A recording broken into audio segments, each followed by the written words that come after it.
প্রিয় দশম শ্রেণীর ছাত্রছাত্রীরা, আমার শুভেচ্ছা নিও। আশা করি সবাই ভালো আছো। এই আপৎকালীন সময়ে তোমরা বাড়িতে বসে আশা করি পড়াশোনা করছো। তো আজ আমি তোমাদের গণিত বিষয়ের বীজগণিতিক অনুপাত ও সমানুপাত এই বিষয়ে কিছু আলোকপাত করছি। অনুশীলনী 11.1 তোমরা একটু দেখে নাও। অনুশীলনী 11.1 এই চ্যাপ্টারটা অত্যন্ত গুরুত্বপূর্ণ চ্যাপ্টার দশম শ্রেণীর জন্য, কারণ এখান থেকে একটি অঙ্ক তোমাদের পরীক্ষায় সম্ভবত আসতে পারে। আমরা প্রথমে জেনে নিব অনুপাত কি। অনুপাত কি, এর সাথে সাথে জেনে নেব সমানুপাত কি। সমানুপাত তোমরা এর আগেও ক্লাস 9-এ এ বিষয়ে জেনেছো, তারপরে আমি একটু আলোকপাত করে দিচ্ছি। অনুপাত হলো একটি ভগ্নাংশ, অর্থাৎ দুটো রাশির মধ্যে পরিমাণ বোঝালে একটি আরেকটির কত গুণ, একটি আরেকটির কত গুণ তা বোঝায়। যেমন আমি যদি লিখি এ অনুপাত বি, অথবা লিখলাম 5:3, অর্থাৎ এ বি এর যদি আমরা শাব্দিকভাবেই করি লিখব এ বাই বি, বা এটা যদি আমরা করি তাহলে লিখব 5/3। দ্যাট মিন্স এর দুটো নাম আছে, একটি রাশি একটি রাশি, এই পূর্ব রাশি আর হলো উত্তর রাশি। পূর্ব রাশি এবং উত্তর রাশি এই দুই রাশির অনুপাত, অর্থাৎ এ বাই বি অথবা 5/3, এই দুটি দ্বারাই বোঝায় অনুপাত। অনুপাতের কোনো একক হয় না, অনুপাতের কোনো একক হয় না। তাহলে অনুপাত হলো একটি ভগ্নাংশ। তাহলে আমরা বলতে পারি যে ভগ্নাংশ রাশি দুটির অনুপাত একটি আরেকটির কত গুণ এটা বোঝাচ্ছে, এর কোনো একক হয় না। আর সমানুপাত হলো চারটি রাশি থাকবে, এবং চারটি রাশির মধ্যেই দেখা যাবে যে একটি প্রথম দুই রাশি বা প্রথম বা তৃতীয় রাশির দ্বিতীয় রাশির অনুপাত তৃতীয় চতুর্থ রাশির অনুপাতের সমান হবে। অর্থাৎ আমরা যদি বলি যে এইভাবে দেখি 5:3, এটাকে বলা হয় সমানুপাত।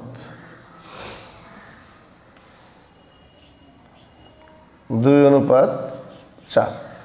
আমরা এই রাশিগুলোকে এমনভাবে লিখব যাতে প্রথম এবং দ্বিতীয় গুণফল দ্বিতীয় এবং তৃতীয় গুণফলের সাথে অবশ্যই যেন মিলে যায়। তাইলে প্রথম দ্বিতীয় রাশির অনুপাত তৃতীয় চতুর্থ রাশির অনুপাতের সমান হয়। যেমন আমি আরেকটু তোমাদের ইয়ের মাধ্যমে বুঝাই, রাশির মাধ্যমে a:b, আরেকটা হলো সমান b:c বা c:d দিতে হবে, তাও দিতে পারি। তোমরা এখানে c:d দিয়ে নাও, c:d। তাহলে আমরা এইভাবে যদি এটাকে লিখি a/b সমান c/d, তাহলে এইভাবে আমরা এটাকে লিখতে পারি। এ হলো অনুপাত এবং সমানুপাত। এবং এরপরে ক্রমিক সমানুপাতি আরেকটা কথা আছে, ক্রমিক সমানুপাতি। ক্রমিক সমানুপাতিটা কি তোমরা একটু দেখে নাও। আমি বিশদ আলোচনায় যাব না, যেহেতু এটা পুরো ক্লাসে আলোচনা হয়েছে। ক্রমিক সমানুপাতি, ক্রমিক সমানুপাতি বলতে আমরা বুঝি ক্রমিক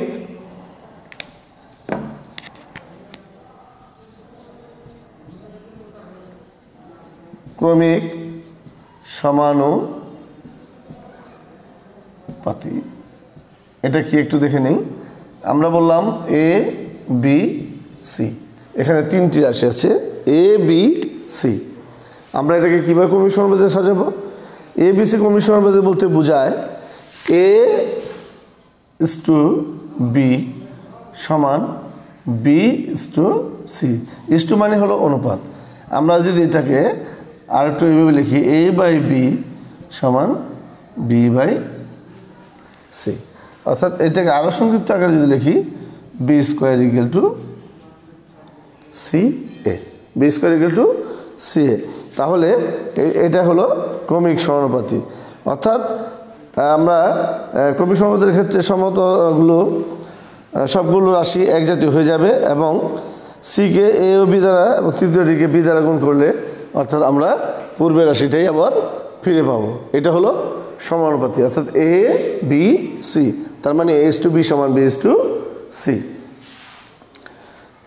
এরপরে হলো আমরা কিছু কাজ পাবো, যেমন তোমরা জেনে থাকবে আর গুণন বা আমরা অনেকে বলি এটাকে বজ্র গুণন। আর একটা শব্দ এখানে পাবো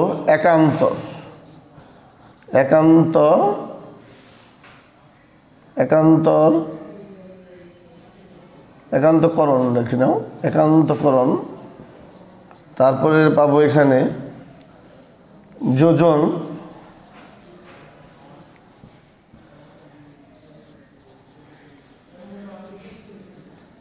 বিয়োজন। আর একটা পাবো হলো বিপরীতকরণ। এই চারটে জিনিসই খুবই ইম্পর্টেন্ট। যেমন তোমরা এর আগে আমি ক্রমিক সমানুপাতি দেখালাম, লিখেছিলাম A by B, B by C. এই যে এ কে সি দ্বারা এবং বি কে বি দ্বারা গুণ করেছি, এটা হলো আর গুণন, অর্থাৎ বাম দিকের লব ডান দিকের হরের সাথে এবং বাম দিকের হর ডান দিকের লবের সাথে গুণ হবে এবং এতে মানের কোনো পরিবর্তন হবে না, অর্থাৎ পূর্বেরটা আবার ফিরে পাওয়া যাবে। এটা হলো আর গুণন। এবং একান্তকরণ হলো যে আমি যদি একটি রাশি লিখি একান্তকরণের, দেখো তোমরা তাহলে ভালো বুঝতে পারবে। A plus B whole square by B square plus C square equal to square plus B square by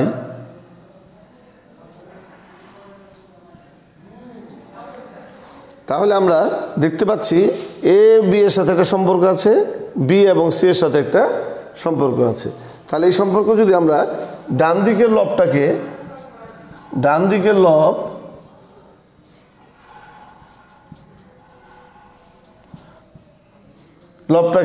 বাম দিকে হর বানালাম এবং বাম দিকের হরটাকে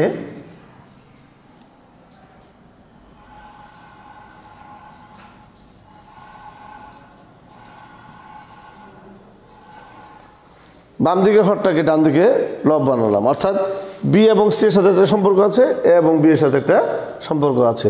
তাহলে এইভাবে আমরা বামের লব ডানে হর হয়ে যাবে এবং ডানের লব বামে হর হয়ে যাবে।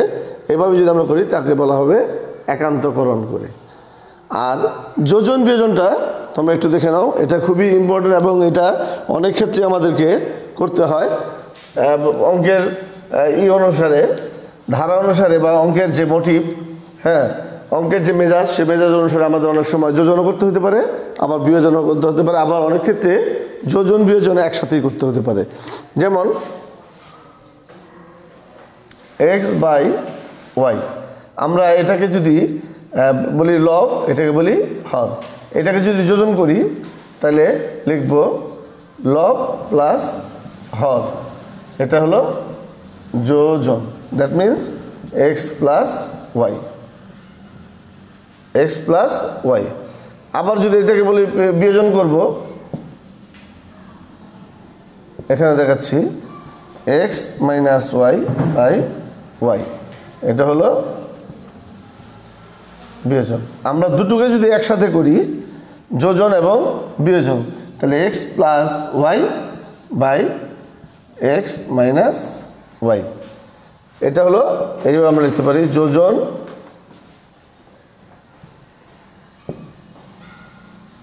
বিয়োজন করে, যোজন বিয়োজন করে, অর্থাৎ লব প্লাস হর, লব মাইনাস হর। তোমরা অনেক সময় ভুলক্রমে করে ফেলো এক্স প্লাস ওয়াই, আবার লেখো Y plus Y minus X, তা হবে না। অর্থাৎ লবকে আগে আনতে হবে, লব প্লাস হর সমান যোজন, লব মাইনাস হর সমান বিয়োজন। এভাবে যদি তোমরা করতে পারো তাহলে এই অঙ্কটা সঠিক হবে। কিন্তু তোমরা অনেক সময় ওই লব প্লাস হর লেখো, আবার লব মাইনাস হর না লিখে লেখো হর মাইনাস লব। এভাবে তোমরা করবে, তাহলে তোমরা এটা সঠিক হবে। এরপর আসছে বিপরীতকরণ। বিপরীতকরণটা একেবারেই সহজ, আমরা ছোট্ট একটা উদাহরণের মাধ্যমে দেখতে পারি।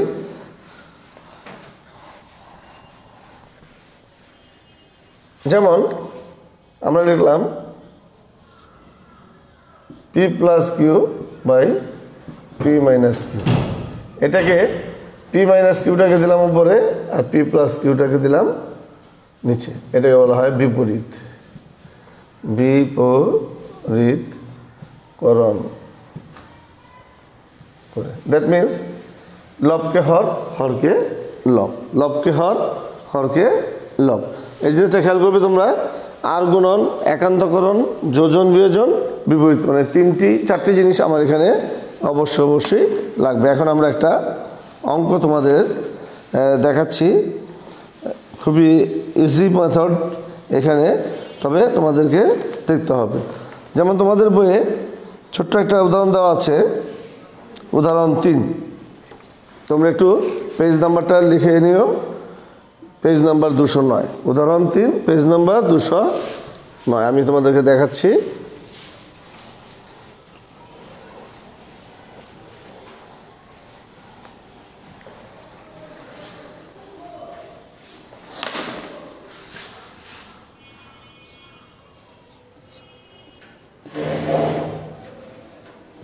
উদাহরণ 3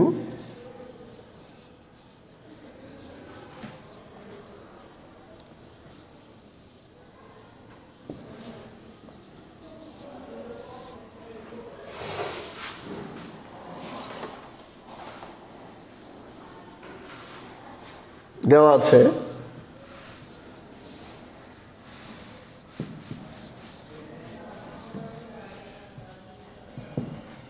A/B সমান B/C। আমি আগে লিখেছিলাম, এটাকে লেখা যায় A/B সমান, তাহলে আমরা এখানে লিখতে পারি B² = CA। এখন আমরা অঙ্কটাকে প্রমাণ করতে বলছে A + B/B + C তার whole square = A² + B² + B² + C²। আমরা লেফট সাইডটা লিখে ফেলি A + B whole square by B + C whole square, আলাদা করে দিলাম। আমরা যদি বর্গের সূত্র জানি, A + B হোল স্কোয়ার বর্গের সূত্র হলো square plus 2AB plus B²। সূত্রটা আমরা লিখে ফেলি A² plus 2AB plus B²। ঠিক তদুপরি এইটাকে সূত্র প্রয়োগ করি B² plus 2BC plus C²। এখন আমাদের উপরে লেখা আছে হেডিংয়ে B² = CA।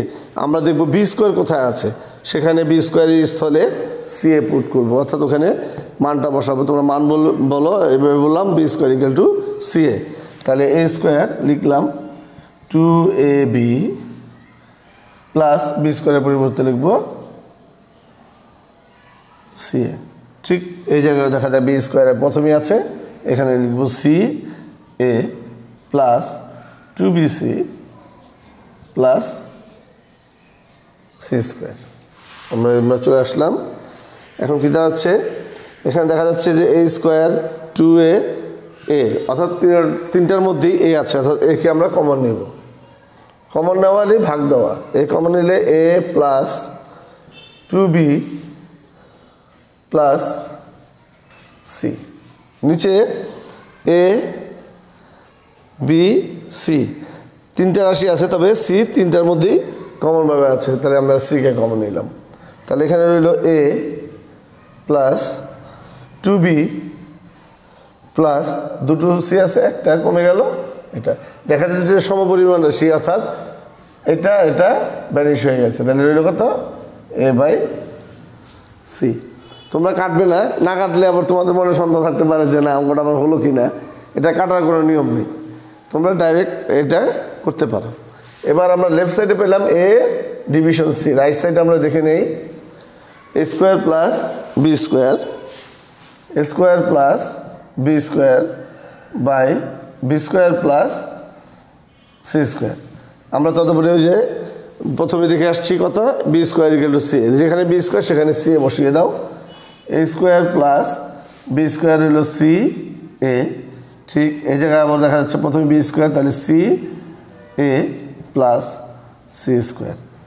এখন আমি এ কমন নিলাম, এ প্লাস সি বাই এখানে কমন নিলাম সি, রইল এ প্লাস সি। ঠিক এরকম এ প্লাস সি ভ্যানিশ, রইল এ বাই সি। দেখা যাচ্ছে যে লেফট হ্যান্ড সাইড এবং right hand side, both hand side দেখা যাচ্ছে এ বাই সি। সুতরাং আমরা বলতে পারি L S equal to R S. প্রমাণ করো, তাহলে প্রমাণ এলো proved, P R O V E, D গেল অঙ্কটা। এবং তোমরা এটা শুধুমাত্র এটাতে করবে না, এম এন দা করতে পারো, পি কিউ দা করতে পারো, এস টি দা করতে পারো, তবে বাংলা ক খ দা করবে না, কারণ এটা আমরা এই বাংলা দেওয়া কোনো অঙ্ক পরীক্ষা থাকবে না। তোমরা আশা করি এটা বুঝতে পেরেছ। এরপরে আমরা আর একটা অঙ্ক দেখে নেই, সেটা হলো তোমাদের উদাহরণ 6। উদাহরণ 6 একটু বর্গের কাজ আছে, অঙ্কটা একটু তোমরা দেখে নাও। এটা হলো পেজ নাম্বার 211, পেজ নাম্বার 211 অঙ্কটা আমরা একটু দেখে নেই। 211 পেজ নাম্বার, উদাহরণ হলো 6।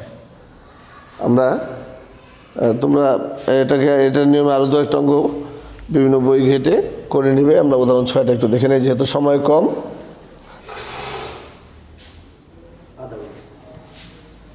আমরা দ্রুত আরেকটা অঙ্ক শেষ করে নেই।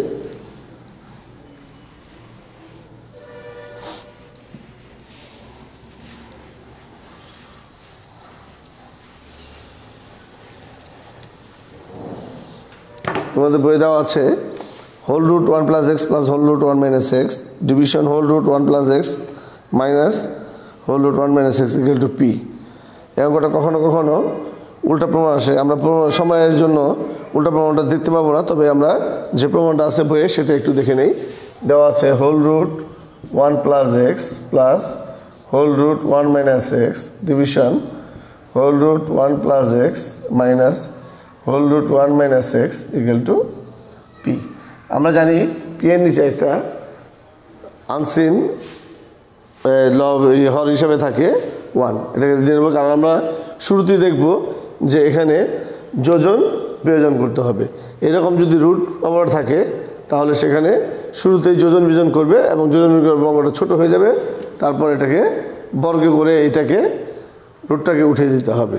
আমরা দেখে নেই যোজন বিয়োজন, তোমরা আগেই বলে আসছি লব প্লাস হর যোজন, লব মাইনাস হর হলো বিয়োজন। তাহলে আমরা প্রথম লবটাকে লিখি 1 plus X plus 1 minus X plus হর 1 plus X minus 1 minus X. ভিতরের চিহ্ন কোনো পরিবর্তন করা যাবে না, শুধু বাইরের চিহ্নটা পরিবর্তন হবে, যেহেতু প্লাস চিহ্ন প্লাস মাইনাস মাইনাস হয়, কিন্তু ভিতরে আবার কোনো চিহ্ন পরিবর্তন করতে যাবে না। আবার লব whole root 1 plus X plus whole root 1 minus X minus হরটা হলো 1 প্লাস এক্স, এই মাইনাস আর মাইনাসে plus whole root 1 minus X equal to, যদি এক পক্ষ করেছো তো আরেক পক্ষ করে নাও, P plus 1 by P minus 1। যোজন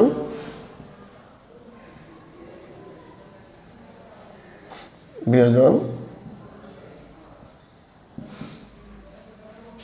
এখন আমরা দেখব চিহ্ন অনুপাতে প্লাস চিহ্ন আছে whole root 1 minus X, minus চিহ্ন আছে হোল রুট 1 মাইনাস এক্স, আবার 1 plus X minus whole root 1 plus x.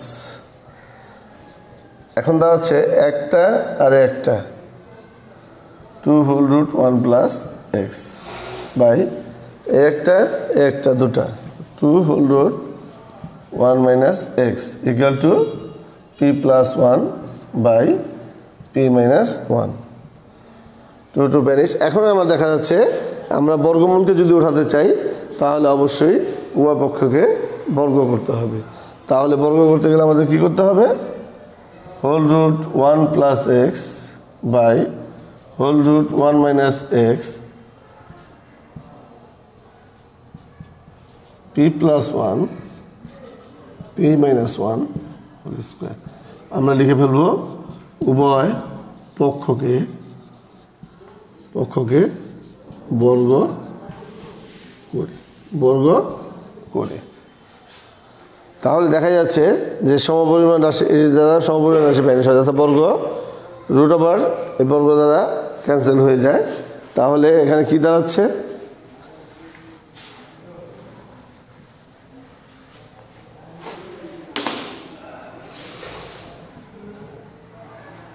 One plus X by 1 minus X. অপোজিশনে আছে পি প্লাস 1 তার হোল স্কোয়ার, তার মানে একটাকে বলবো এ আর একটা বলবো বি। এ প্লাস বি হোল স্কোয়ার সূত্র হলো এ স্কোয়ার প্লাস 2ab, 1 দিলে চলবে না দিলে চলবে, plus B square P square minus 2p, 1 দিলে চলবে না দিলে চলবে 1। তাহলে এখন দাঁড়াচ্ছে 1 plus x division 1 minus X, P square plus 2p plus 1 division P square minus 2p plus 1। এখন এই দুটাকে পুনরায়, অর্থাৎ আমরা প্রথম একবার যোজন বিয়োজন করেছিলাম, পুনরায় আবার যোজন বিয়োজন করে ফেলবো। তাহলে কী দাঁড়াচ্ছে দেখো? 1 plus X plus 1 minus X, 1 plus X minus 1, minus আর মাইনাস হয়ে যাবে প্লাস এক্স। আবার এই দিকেও তাই করবো, P square plus 2p plus 1 plus P square minus 2p plus 1। ঠিক নিচে পি স্কোয়ার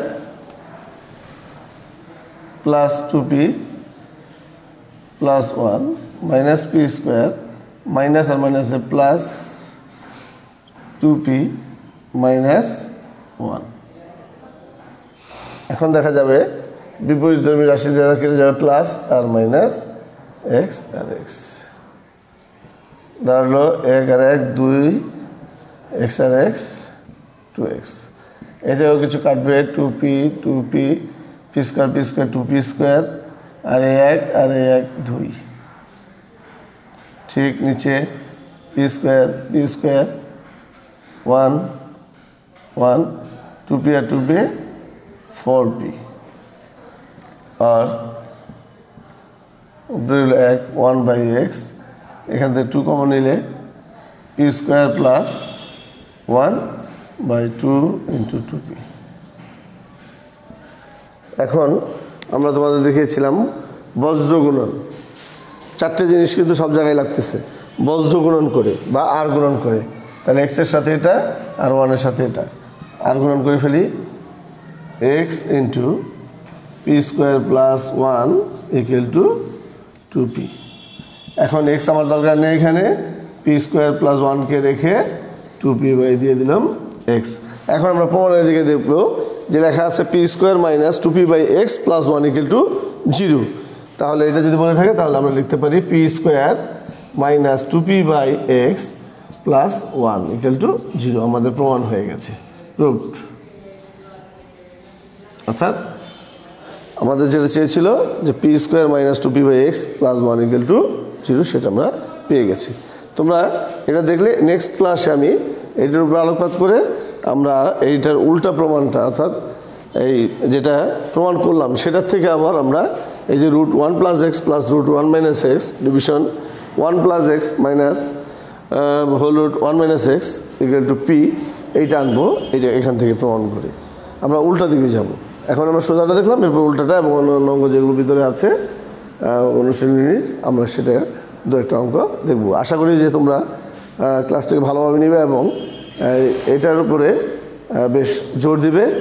আমরা নেক্সট ক্লাস আবার মঙ্গলবার, হ্যাঁ, সকাল 10:30টায় আবার দেখা হবে ইনশাল্লাহ। সে পর্যন্ত তোমরা ভালো থাকবে, বেশি বেশি অনুশীলন করবে এবং পরীক্ষার প্রস্তুতি নেবে। ধন্যবাদ সবাইকে।